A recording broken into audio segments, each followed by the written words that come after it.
अगर आप अपना हक अधिकार के लिए इकट्ठा होंगे, संगठित होंगे, संगठन बनाएंगे, अगर आप आम छात्रों के बीच में जाएंगे, आम लोगों के बीच में जाके समाज बदलने का, एकता का, समानता का लड़ाई लड़ेंगे, तब आपको डिक्लेयर कर दिया जाएगा कि आपका पाकिस्तान से नाता रिश्ता है, आपका यहाँ से नाता रिश्ता, आपका वहां से नाता रिश्ता है। और इसका कारण ये है क्योंकि शायद हजारों सालों बाद इन लोगों को लग रहा है कि मनुस्मृति का सरकार आया है। इसका कारण ये है क्योंकि देशद्रोही लोग जो इस देश के खिलाफ है, जो लोग अंग्रेजों से माफी मांगे थे, जिन्होंने कहा था कि आजादी का लड़ाई बहुत बुरा है, ये हम ना करेंगे, हमारे हुकुम हम ये ना करेंगे, देश की आजादी का लड़ाई हम ना लड़ेंगे, और जो लड़ रहे हैं वो बुरे हैं, वो लोग आज, वो देशद्रोही लोग आज मुख्यमंत्री और प्रधानमंत्री बन के बैठे हैं। और देश के आवाम को पता है आज कि ये देशद्रोही लोग हैं। साथियों, लखनऊ यूनिवर्सिटी में जो हुआ, लखनऊ यूनिवर्सिटी में एक कार्यक्रम, वहां के एक सो कॉल्ड कर्मचारी संस्था, और उसका नाम पूछा, कर्मचारी एवं क्रीड़ा संस्थान, वो हिंदवी स्वराज दिवस पालन करने के लिए एक प्रोग्राम को ऑर्गेनाइज किए थे। और ये और कुछ नहीं था, हिंदी हिंदू, इस देश को जो एक हिंदू राष्ट्र बनाने का साजिश है, उस आरएसएस के भगवाकरण के इस एजेंडा को प्रोपेगेट करने के लिए प्रोग्राम ऑर्गेनाइज किया जा रहा था। लखनऊ यूनिवर्सिटी के फाइनेंस ऑफिसर ने चिट्ठी लिखा था वहां के वाइस चांसलर को कि लखनऊ यूनिवर्सिटी के फंड से ये प्रोग्राम ऑर्गेनाइज नहीं हो सकता, क्योंकि लखनऊ यूनिवर्सिटी का फंड पढ़ाई लिखाई के लिए, एकेडमिक इंफ्रास्ट्रक्चर के लिए। वहां के फाइनेंस ऑफिसर ने ये चिट्ठी लिखा था। उसके बावजूद वो प्रोग्राम 7 जून को ऑर्गेनाइज हुआ। योगी आदित्यनाथ आए, और जब योगी आदित्यनाथ आए तब वहां के हमारे बहादुर साथी, वहां के वो साथी जो इस जिम्मेदारी को समझते हैं कि अगर हम यूनिवर्सिटी में पढ़ते हैं तो इस देश के लिए, इस देश के आवाम के लिए, उत्तर प्रदेश के दलितों के लिए, किसानों के लिए हमारा जिम्मेदारी बनता है, और वो जिम्मेदारी हम निभाएंगे, चाहे उसके लिए जो रिस्क लेना पड़े। और उन्होंने ये सवाल उठाया, उन्होंने बोला सहारनपुर के दलितों को न्याय दो, उन्होंने बोला कि साथी चंद्रशेखर को रिहा करो। अब कोई बता दे सहारनपुर के दलितों को न्याय दो, ये बात सुन के योगी जी चिढ़ते क्यों हैं? वोट मांगने आप नहीं गए थे उन दलित गांव में? आप नहीं गए थे क्या वोट मांगने? दलितों को न्याय दो ये कहने भर पे इलाहाबाद, कानपुर, बनारस, लखनऊ, जगह जगह छात्रों को उठाया क्यों जा रहा है?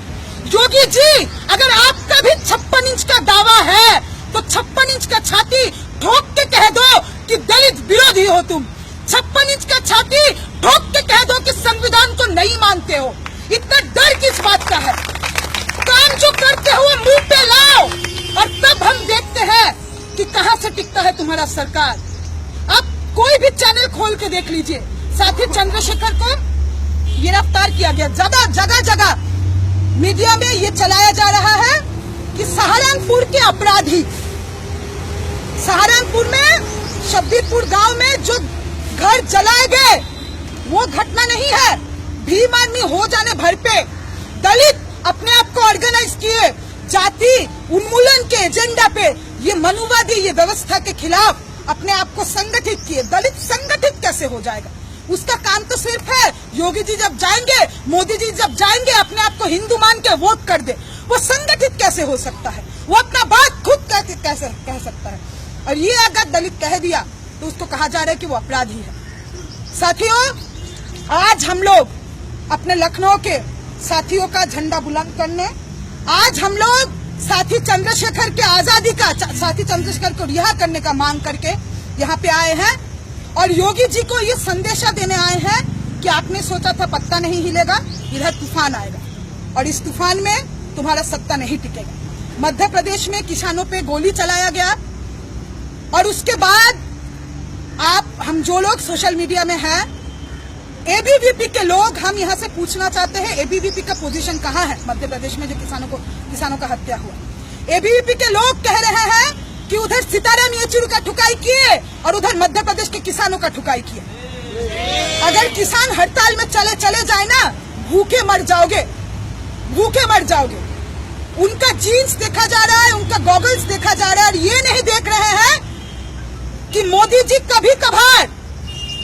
भ्रमण से देश में वापस आते हैं। कभी कभार एक न्यूज़पेपर ने हेडलाइन बनाया बंगाल में कि खबर है कि मोदी जी पिछले कुछ दिनों के लिए देश में आने वाले हैं और वो कुछ दिन देश में रहेंगे और इस बीच में अगर उनको मौका मिला तो गुजरात भी जाएंगे। तो ये है हमारे देश का प्रधानमंत्री। ट्रंप इनको लपड़ाता है, थप्पड़ मारता है, इसके सामने कहता है कि भारत ने करोड़ों रुपए खाया क्लाइमेट चेंज के लिए, जबकि ये झूठ है।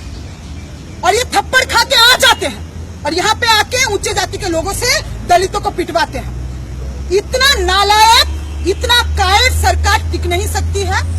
और हम आज ये बोलने आए हैं कि ये तूफान आएगा और ये तूफान वंचितों का, शोषितों का, किसानों का ये तूफान तुमको ले डूबेगी, ये तुम देखते रहना। साथियों, जब तक लखनऊ के साथियों का रिहा नहीं होता है, जब तक चंद्रशेखर आजाद को रिहा नहीं किया जाता है, ये कैंपेन, ये